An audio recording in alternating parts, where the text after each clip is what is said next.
பொது தீர்மானம் 1/4/2022 முதல் நடைமுறைப்படுத்தப்பட்ட பொது வரி சீராய்வு அடிப்படையில் புதிதாக விதிக்கப்படும் சொத்துக்களுக்கான வரி குறைப்பதற்கு அரசின் அனுமதி பெற நிறைவேற்றப்பட வேண்டிய பொது தீர்மானம்.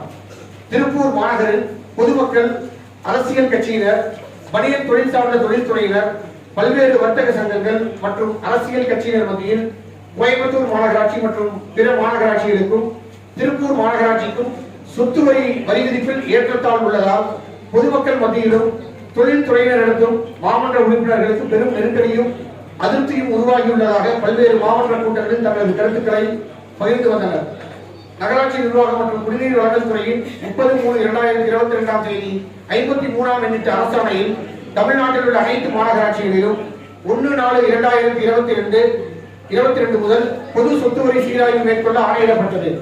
மேற்படி அரசாணையின்படி திருப்பூர் மாநகராட்சியில் 2008-9 முதல் நடைமுறையில் இருந்த கீழ்கண்ட 3 அடிப்படை மண்டலங்களுக்கான மதிப்புகள் 1/4/2022 முதல் காரணி அடிப்படையில் உயர்த்தப்பட்டு வரி விதிக்கப்பட்டு வருகிறது.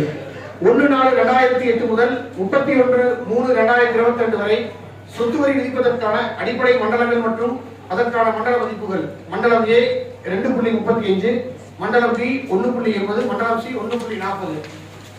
அது உங்களுடைய பார்வைக்கு டேபிள்ல கொடுத்திருக்கிறோம்.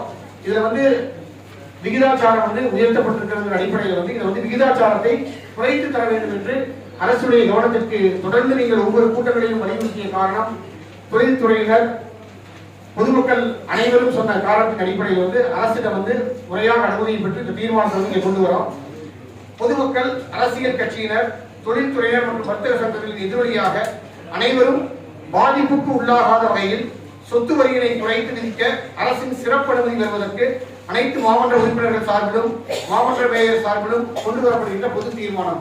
விகிதாச்சார அடிப்படையில் இதை வரியை குறைத்து கொடுக்க வேண்டும் என்கின்ற ஒரு தீர்மானத்தை நாம் அந்த மண்டலத்தில் கொண்டு வரோம். இந்த தீர்மானத்தை அனைவரும் நிறைவேற்றி கொடுக்க வேண்டும். இந்த தீர்மானம் நிறைவேற்றப்பட்டு அரசுடைய மாநிலத்தில் செல்கின்ற பட்சத்தில் விகிதாச்சார அடிப்படையில் இந்த வரி விகிதம் மாற்றம் செய்யப்படுகின்ற பொழுது நிச்சயமாக அது பொதுமக்கள் பயனடைவார் என்பதை நம்ம மகிழ்ச்சியோடு தெரிவிச்சுக்கிறோம். தொடர்ந்து இந்த தீர்மானத்தை அனைத்து அரசியல் கட்சியினர், பொதுமக்கள், தொழில்துறையினர் கேட்டுக்கொண்டதற்கிணங்க அரசு செவிப்பு சாய்த்து திருப்பூருடைய சூழ்நிலைகளை கருத்தில் கொண்டு இந்த தீர்மானத்தை கொண்டு வர அனுமதி வழங்கியிருக்கிறது. இந்த நேரத்தில் மாண்புமிகு தமிழக முதலமைச்சர் அவர்களுக்கும் இந்த தீர்மானத்தை மாண்புமிகு தமிழ்நாட்டுடைய துணை முதலமைச்சர் உதயநிதி ஸ்டாலின் அவர்களிடத்தில் எடுத்துரைத்தோம். அதே போல இந்த தீர்மானத்தை கொண்டு